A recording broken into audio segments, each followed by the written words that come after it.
Усім прывітанне і пахне чабор. Віншую ўсіх беларусаў з 365 днём 9 жніўня. Дзякуй вялікі ўсім за тое, што зараз з намі, і мы распачынаем наш сённяшні эфір, сумесны праект Еўрарадыё і Е-прамовы. Распачнем мы сённяшні наш дзень размовай з гісторыкам, доктарам Александром Фрыдманам. Добрый дзень, спадар Александр. Добрый день, спадар Зміцер. Вельмі цікава ўсё ж таки будзе паглядзець на падзеі мінулага года. Тут мы лічым год не каляндарны, а год, пачынаючы з 9 жніўня 20 года па 9 жніўня 21 года, з гістарычнай рэтраспектывы. Так бы мовіць, пра месца у гісторыі, можа быць, пагаварыць на гэтую тэму. І, спадар Александр, давайте, можа быць, з самага пачатку пытанне будзе такое. А ўвогуле, ці варта займацца нейкімі параўнаннямі, шукаць у гісторыі нейкія аналагі сённяшнім падзеям? Ці добрае гэты занятак? Ну, гэта не пашкодзіць. Я скажу так, чаму не пашкодзіць, бо кожнае параўнанне дапамагае лепш зразумець тыя падзеі, якія адбываюцца. Зразумела, гэта не параўнанне адзін да аднаго. Беларуская сітуацыя, яна вельмі спецыфічная, і кантэкст, і знешнепалітычны кантэкст, і ўнутраны палітычны кантэкст, ён спецыфічны, але гістарычныя параўнанні, яны маюць сэнс. Гэта метад, які дазваляе лепш разумець тыя падзеі, якія адбываюцца. Таму я зусім не супраць гістарычных параўнанняў, але трэба разумець, што кожнае параўнанне мае таксама абмежаваную якасць. Добра, тады яшчэ можа быць адно пытанне такога агульнага характара. Ёсць такое выказванне, што гісторыю пішуць пераможцы. Калі казаць пра гэтую падзею, гэты год, пра гэты пратэст беларускі, ўсё ж такі зараз беларускі рэжым з дапамогай прапагандысцкіх фільмаў спрабуе напісаць сваю гісторыю, расказаць, як тут нейкія зламыснікі і лялькаводы з захаду спрабавалі незалежнасць і суверэнітэт краіны разбурыць і гэтак далей, і гэтак далей. У дадзеным выпадку гэтае ўвогуле выказванне пра гісторыю пішуць пераможцы, яно таксама адпавядае рэчаіснасці, на ваш погляд? Ну, я б у гэтым выпадку я б не лічыў перш за ўсё рэжым Лукашэнкі пераможцам, паколькі гэтыя падзеі яны відавочна не скончыліся. Яны працягваюцца, і ўвогуле уся гісторыя, якая пачалася ў Беларусі ў мінулым годзе, яна вельмі дынамічная. Падзеі ідуць далей, яны разгортваюцца іншым чынам. Так бы мовіць, першапачаткова галоўнае гэта былі тыя вялікія велізарныя акцыі пратэста, якія адбываліся ў Беларусі, гэты унутраны пратэст, так бы мовіць. Сёння куды больш адбываецца падзеяў за мяжой, якія значна паўплываюць на тое, што тычыцца Беларусі. Таму гісторыя зусім не скончана. Гісторыя працягваецца. Што зрабіў рэжым Лукашэнкі? Яны сапраўды спрабавалі выкласці сваю версію падзеяў, і гэта, дарэчы, паказвае, што нават лукашэнкаўцы лічаць тыя падзеі, якія адбыліся ў мінулым жніўні, гістарычнымі, таму на іх пэўным чынам трэба рэагаваць. Што ж тычыцца той версіі, якую яны распаўсюджваюць, там нічога ў апошнія дні, тое, што выйшла, нічога такога асаблівага там няма. Гэта ж усё ж тое, што яны распавядаюць у той ці іншай форме на працягу ўсяго апошняга года. Тут пытанне ў чым? Людзі і ў Беларусі, і за мяжой, яны ж бачылі гэтыя падзеі, назіралі за імі вельмі уважліва, і кожны, хто цікавіцца гэтымі падзеямі, ён можа паглядзець і відэо, і аўдыёзапісы, і пазнаёміцца з тым, што распавядаюць людзі, якія гэта перажылі на самой справе. І калі ты гэтыя крыніцы глядзіш і параўноўваеш абмяркоўваеш з тым, што паказвае дзяржаўная прапаганда, но гэта зусім іншая рэчаіснасць. І тыя людзі, якія бачылі ўсе сапраўдныя падзеі на свае вочы, на іх гэтая прапаганда не паўплывае, бо яны разумеюць, што тое, што ім паказваюць, гэта відавочная маніпуляцыя, а часткова і нават хлусня. Тым не менш, калі мы з вами дамаўляліся на гэтую размову, тэма была акрэслена так: паглядзець на гэты год беларускага пратэсту з гістарычнага пункту гледжання. Вы гісторык, доктар. Вось вам, як кажуць, і карты ў рукі. Давайте вось паглядзіце і пакажыце нам. Ну, па-першае, падзеі відавочна гістарычныя і ашламляльныя ў тым сэнсе, што яны змянілі краіну. Усе людзі, якія назіраюць за гэтымі падзеямі, якія прынялі іх блізка да сэрца, як тыя, што жывуць у Беларусі, так і тыя, што сочаць за гэтымі падзеямі за межамі краіны, яны разумеюць, у Беларусі адбываюцца падзеі, якія ўжо часткова змянілі і працягваюць змяняць лёс краіны. А можа нават не толькі лёс Беларусі, а нават і лёс усёй Еўропы. Таму назіраць за гэтымі працэсамі з пункту гледжання гісторыка гэта вельмі цікава. Гэта такое адчуванне, што гісторыя, што вось ты назіраеш за тым, як пішацца гісторыя, а можа, у нейкай ступені нават і ўдзельнічаеш у напісанні гісторыі.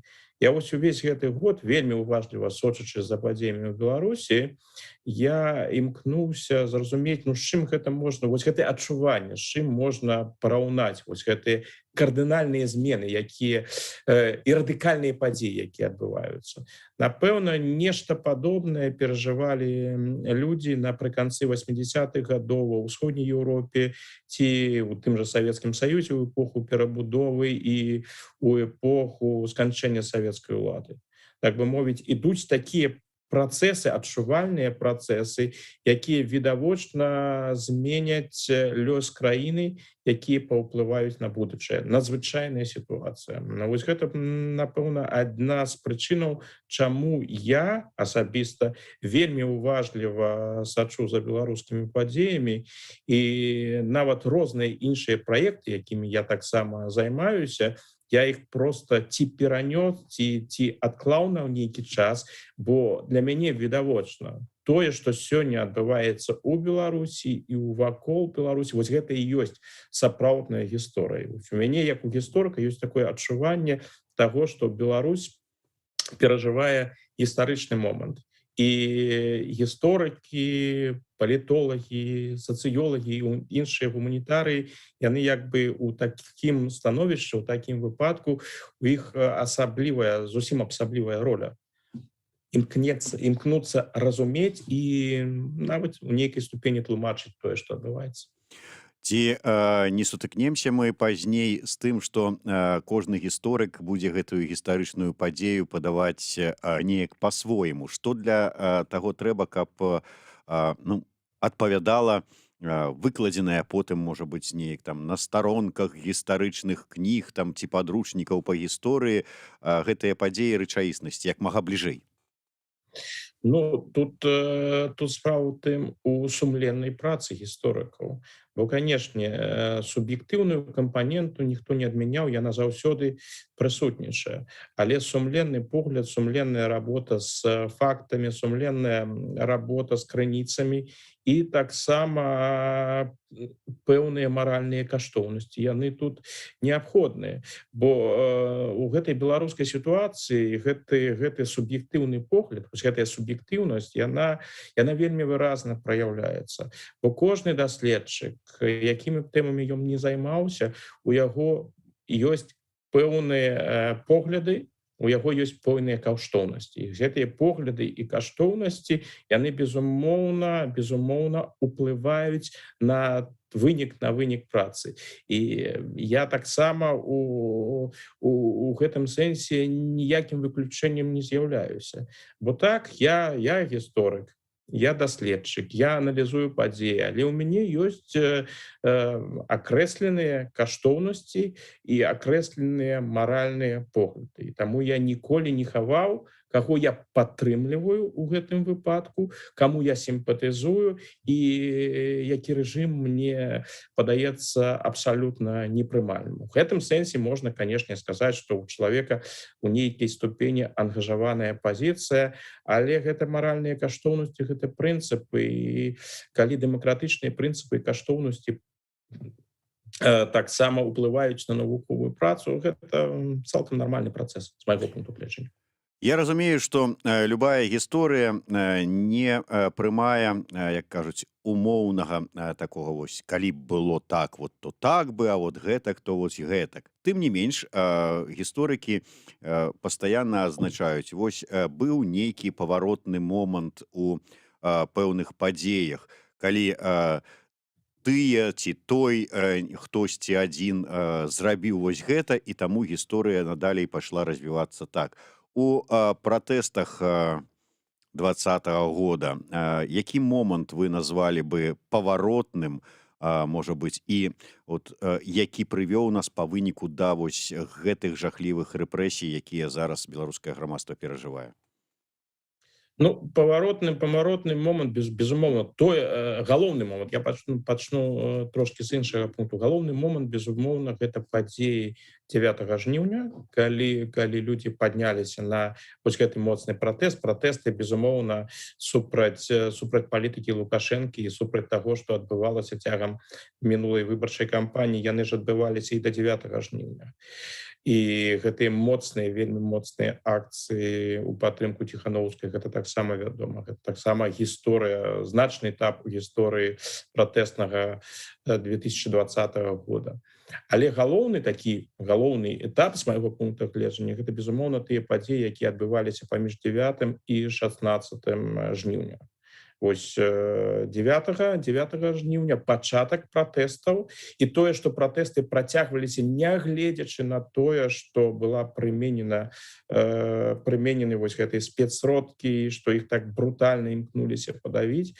Вось гэта для мяне было нешта абсалютна... Вось калі я шчыра кажучы, зразумеў, што гісторыя пойдзе у зусім новым напрамку, менавіта не 9 жніўня, тое, што людзі выйдуць і будуць пратэставаць, гэта для мяне асабіста было чакана. Было пытанне, хутчэй, колькі людзей выйдзе.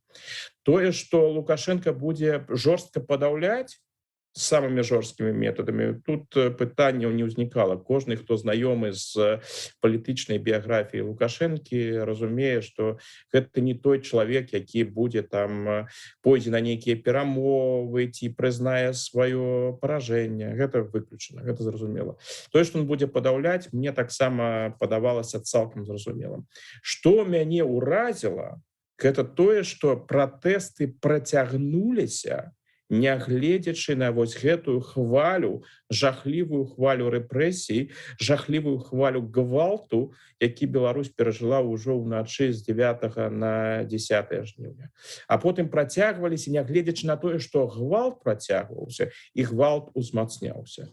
А потым была гэтая проста фантастычная акцыя 16 жніўня, калі велізарная акцыя, і глядзець на вось гэты бел-чырвона-белы Мінск, і гэты натоўп узрушаных людзей. Ну, гэта быў такі эмацыйны, і гэта была фантастычная рэч. І вось тады, 16 жніўня, здавалася, што вось і будзе перамога, што інакш яно і быць не можа, што вось гэты рэжым, ён павінен абваліцца.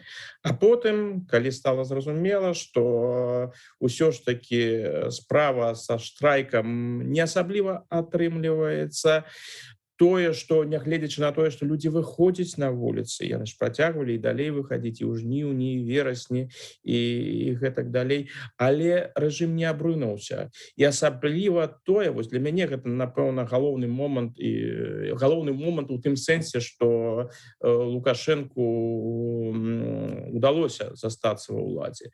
Гэта тое, як павяла сябе ў выніку беларуская номенклатура.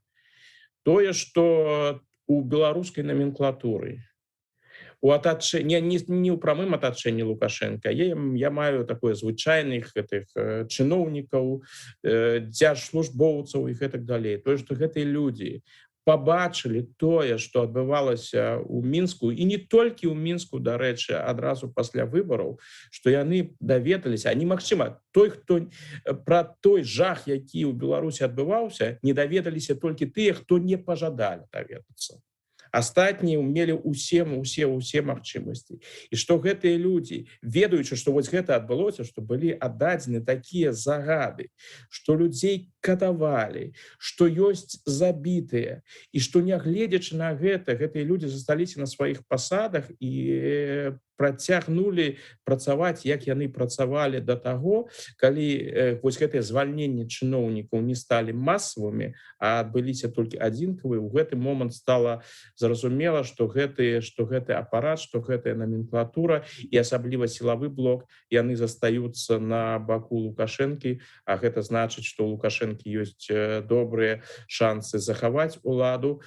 А калі яшчэ і стала зразумела, што Масква таксама будзе ісці разам з Лукашэнкам, то тут, канешне, ўжо было відавочна, што шансы у пратэста на перамогу, на хуткую перамогу застаюцца, але не вельмі вялікі. Дарэчы, цікавы таксама для гісторыі будучай момант. Яго нагадвае і наш глядач Аркадзій Бессуднаў. Ён піша: «Раней не мог уявіць, што ЗША стане нам бліжэй, чым Расія. Перакананы, што Пуцін назаўжды згубіў народ Беларусі». Вось з гістарычнага пункту гледжання, але такой у міжнароднай рэтраспектыве, што б вы адзначылі як гісторык? Мне цяжка сказаць, ці сапраўды Пуцін у перспектыве згубіў сімпатыю беларускага насельніцтва, бо тыя сацыялагічныя даследаванні, якія праводзіліся, яны паказваюць, што пэўнай падтрымкай ён, нягледзячы на тую пазіцыю, якую ён заняў, працягвае ў Беларусі карыстацца. Але гэтая палярызацыя, яна сапраўды адбылася, бо Захад быў цалкам захоплены і ўзрушаны тым, што адбываецца ў Беларусі. Сімпатыя да падзей у Беларусі была велізарная. Яна і застаецца, тое, што прайшоў год, а нягледзячы на гэта, заходняя прэса працягвае вельмі актыўна пісаць пра беларускія падзеі і адзначае вось гэтую гадавіну пратэснага руху.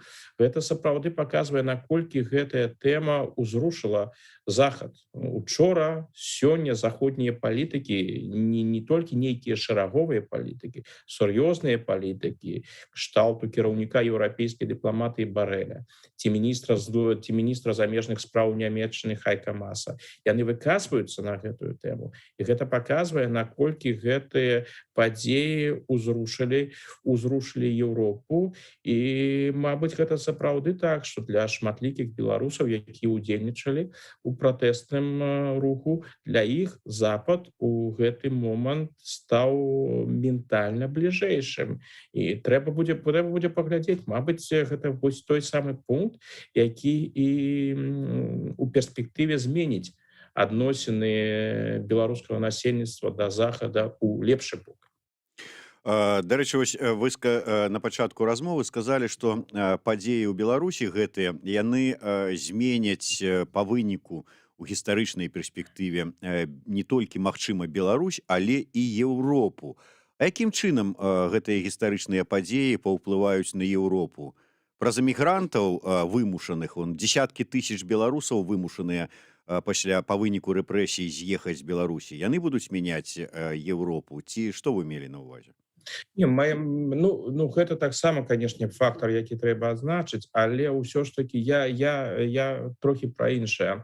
Пратэсты ў Беларусі адбываліся ў той момант, калі увесь свет быў ахоплены пандэміяй і галоўнай тэмай была тэма пандэміі.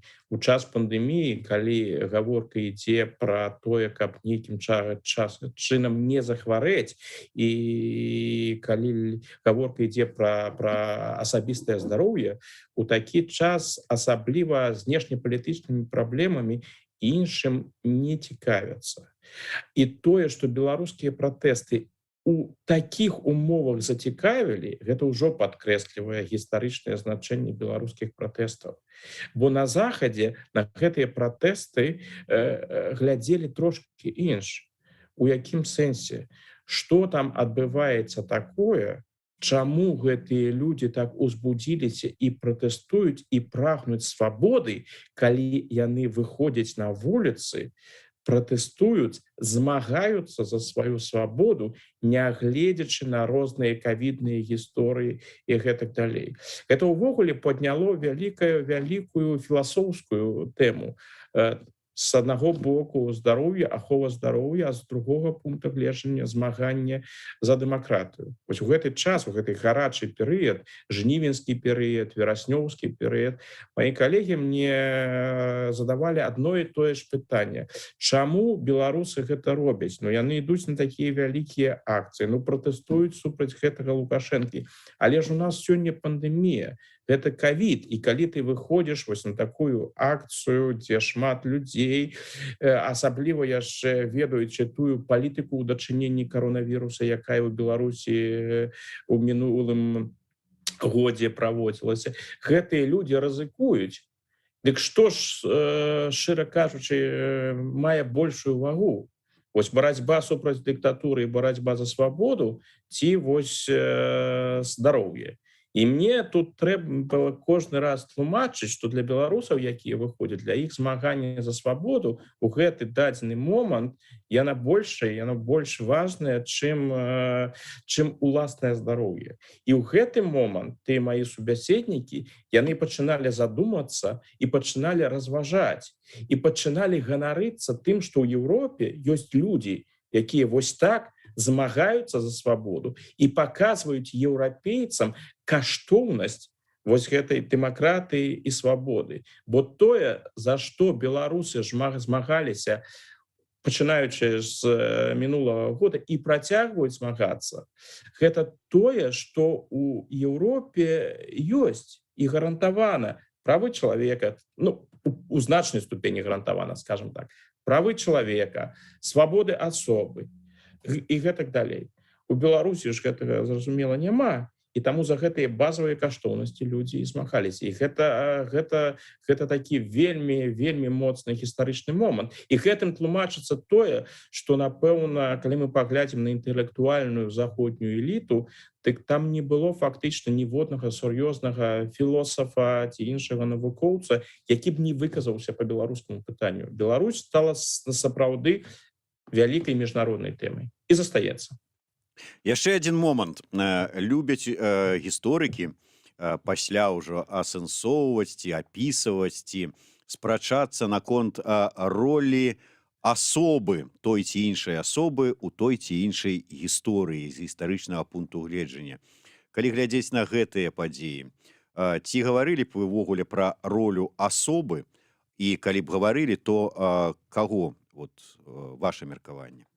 Калі гаварыць пра ролю асобы, то ёсць, зразумела, з майго пункту гледжання адмоўная роля, гэта роля Александра Лукашэнкі, і асаблівасці Лукашэнкі як дыктатара яны і прывялі Беларусь да той сітуацыі, у якой Беларусь сёння застаецца, калі відавочна, што Лукашэнку цікавіць уласная улада, і гэта перш за ўсё, а ўсё астатняе, што ў краіне адбываецца ў краіне і вакол краіны, Лукашэнку асабліва не цікавіць. Каб захаваць уладу, ён гатовы ператварыць Беларусь у нешта кшталту еўрапейскай паўночнай Карэі. І вось гэта асаблівасці ролі канкрэтнага чалавека ў гісторыі. Гэта першае. Гэта такі адмоўны, зразумела, адмоўны бок. Ёсць і станоўчы бок, бо чалавек сёння вось тыя дыскусіі на тэму, ці перамагла сапраўды Ціханаўская на тых выбарах, ці не, а калі перамагла, ну і што гэта фармальна дае, ўлада знаходзіцца ў руках Лукашэнкі. Гэтыя дыскусіі яны ж сёння асабліва не вядуцца.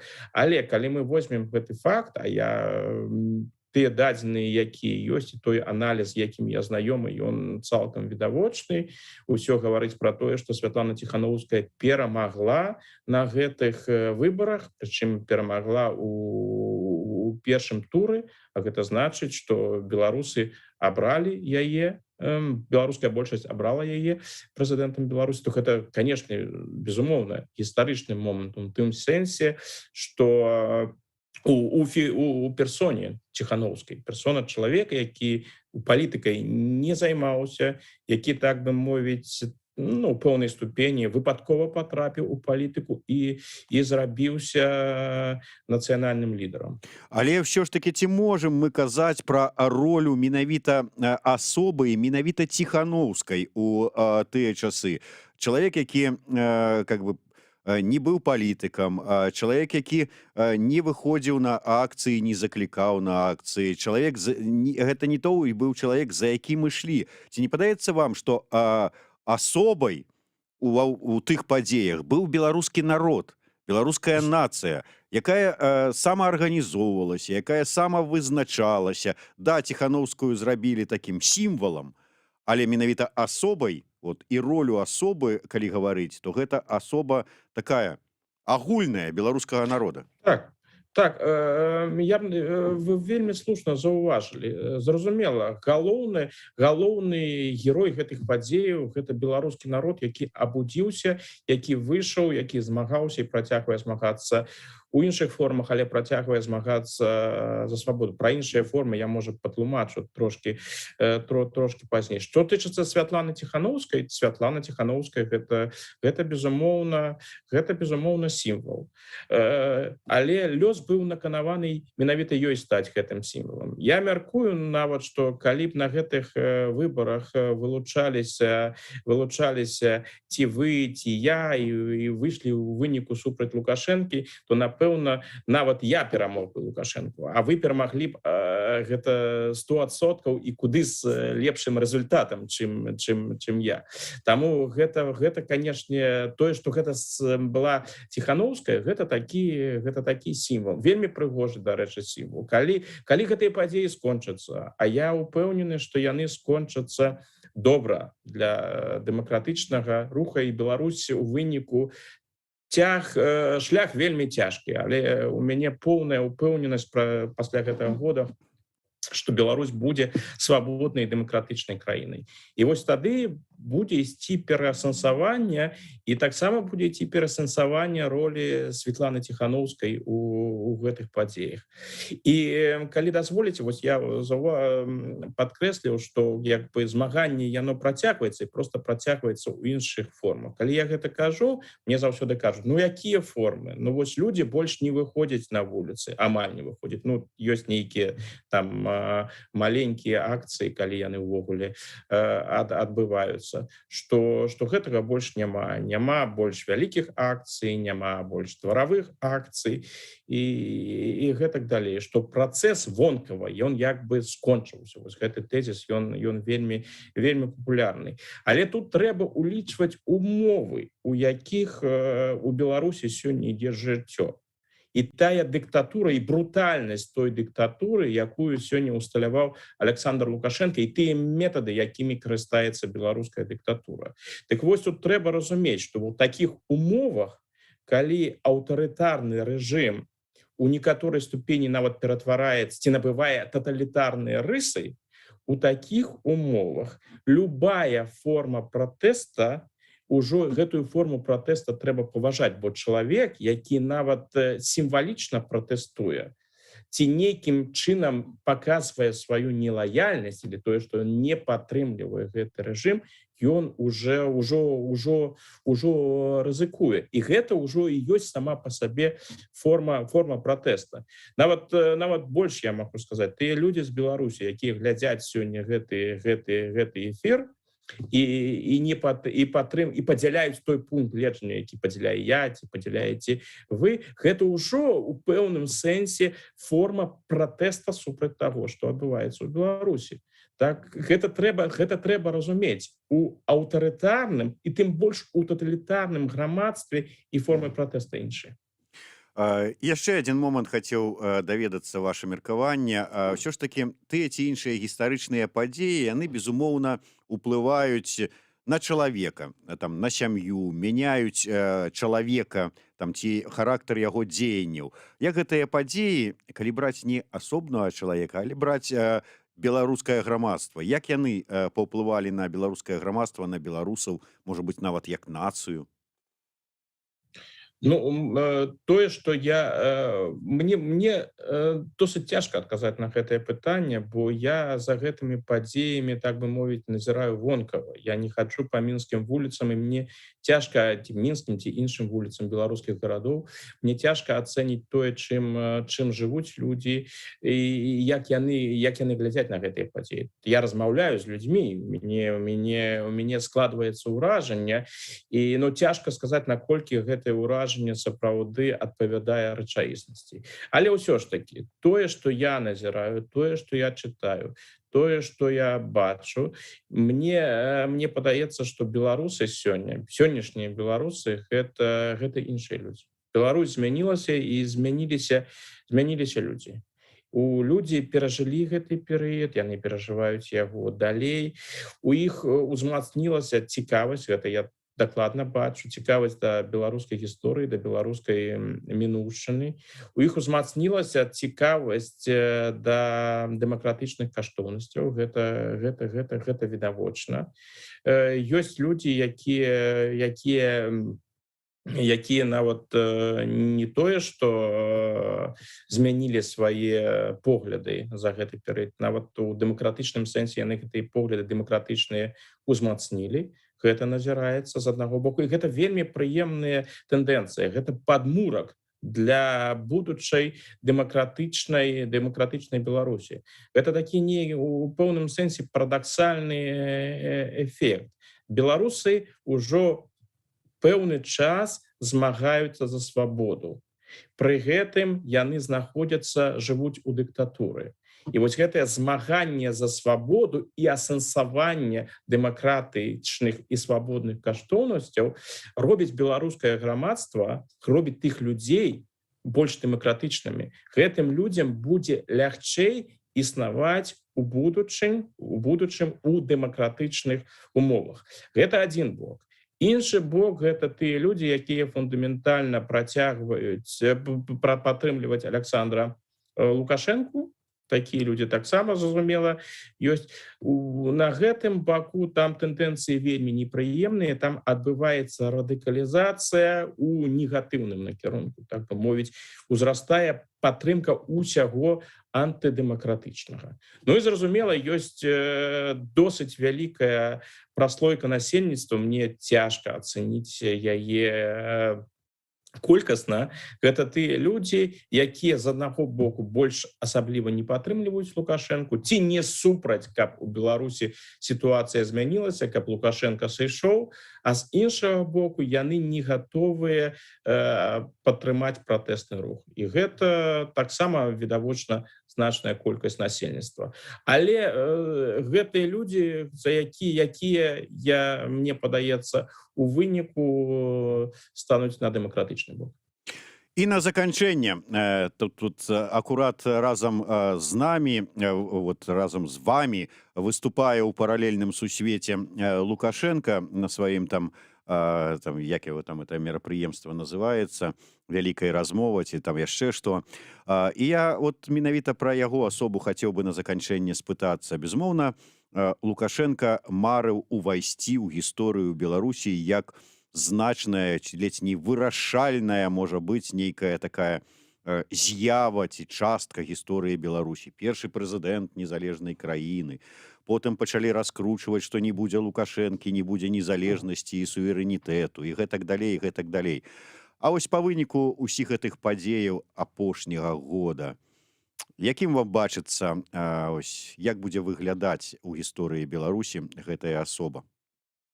Но мне падаецца, што гэтыя падзеі яны далі адказ на гэтае пытанне. У Лукашэнкі быў шанец увайсці у беларускую гісторыю ў якасці чалавека, які адбудаваў беларускую, фактычна адбудаваў беларускую незалежную дзяржаву, стварыў яе. Не тое, што ён стварыў, гэта не тое. Ён вельмі моцна паўплываў на вось гэтую Рэспубліку Беларусь, якая фарміравалася з 94 года до 2020 да сённяшняга дня. Але ён гэты шанец страціў.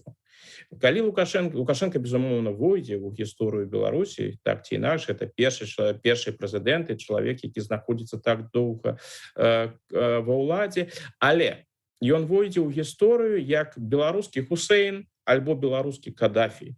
Бо тое, што адбываецца ў Беларусі са жніўня мінулага года, яно перакрэслівае ўсё тое, што было да гэтага. Вось гэты апошні перыяд панавання Лукашэнкі, рэпрэсіі супраць грамадзянскай супольнасці, палітзняволены, і спіс можна працягваць. Вось гэта і тое, напэўна, што галоўным чынам застанецца ад Лукашэнкі. Так што тое, што Лукашенко так часта ўзгадвае Хусейна альбо Кадафі, гэта не здзіўляе. Бо гістарычны лёс тут ёсць шмат супольных, з майго пункту гледжання. Дзякуй вялікі. Ну, у любым выпадку спадзяемся, што з гістарычнага пункту гледжання, дзякуючы ўсім падзеям мінулага года, пратэснага года, беларусы і беларускае грамадства атрымалі такую добрую прышчэпку ад дыктатуры. І Лукашенко 2.0 наўрад ці паўтарыцца, прынамсі, бліжэйшыя некалькі стагоддзяў. Дзякуй вялікі. Александр Фрыдман, Зміцер Лукашук у сумесным праекце Еўрарадыё і Е-прамовы. Пахне чабор. Жыве Беларусь.